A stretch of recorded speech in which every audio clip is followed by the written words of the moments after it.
One of my friends today had a very severe encounter with somebody who was very discriminatory. So my friend was standing with his team in one of the cities that are very close to where I live, in Vancouver, actually, and they were answering questions about Islam.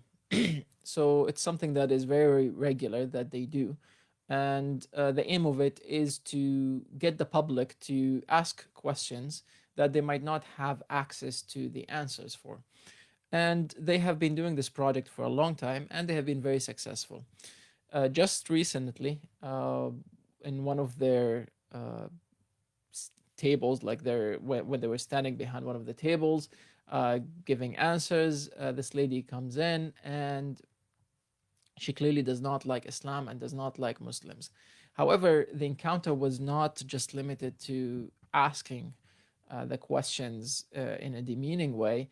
It escalated to being a war using swearing words, using verbal attack. Even in one of the footages, one of the footage that was published, she was doing this gesture of attempting to kick one of the people or maybe their table. She claims it was one of the tables. In the video, the person who's videotaping, they are telling her, don't kick my friend. And, she's calling those people names and whatnot. And today I was having a conversation with my friend about this, and that made me think about discrimination from an Islamic perspective. Is it acceptable? And that's a valid question. I mean, right now, when you look at the status of Muslims generally in the Muslim majority countries, generally there is that sort of pride, the pride in in nationalism, the pride in the tribe, the pride in the family, the pride in self. It does exist, and that results sometimes in discriminatory comments, discriminatory behaviors. But the question is discrimination acceptable in Islam? And the answer will manifest in a story that I will tell you right now with the Prophet Muhammad, peace be upon him. So the Prophet Muhammad, peace be upon him, 1455 years ago, about so, from today, he started delivering the message of Islam. And the message of Islam came, and it came with drastic social changes. So the society back then in the Arabian Peninsula was very discriminatory.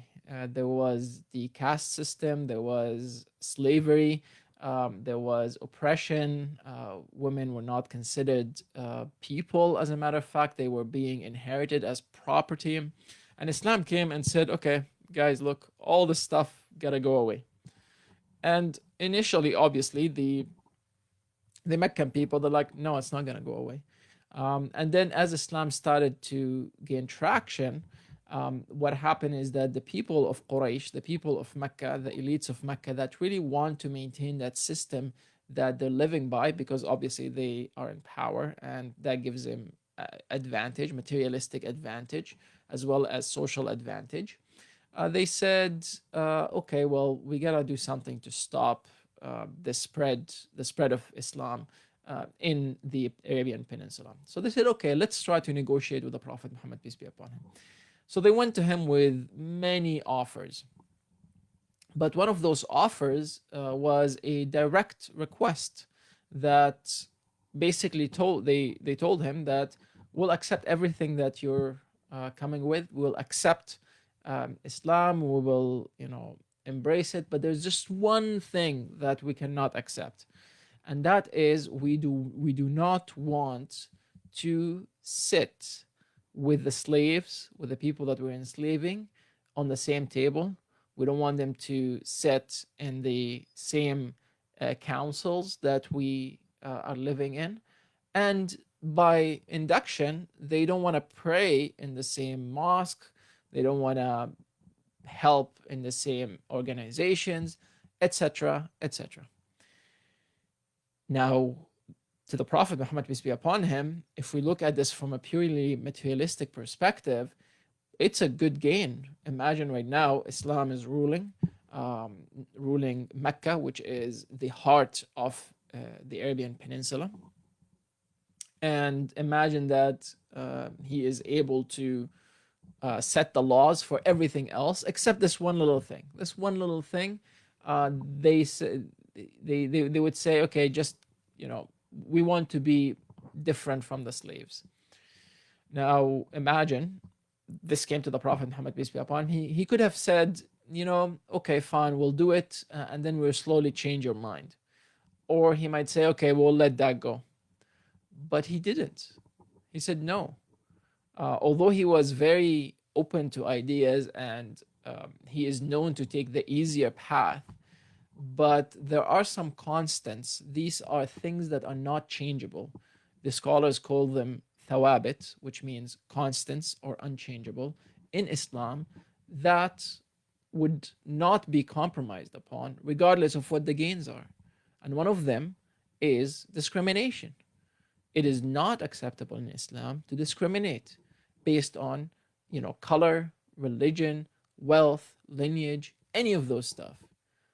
The ground rule for in Islam is that people are better than others only in the awareness and in their piety of God, which no one can judge but God, which means that human beings, all of them, are equal in the sight of God.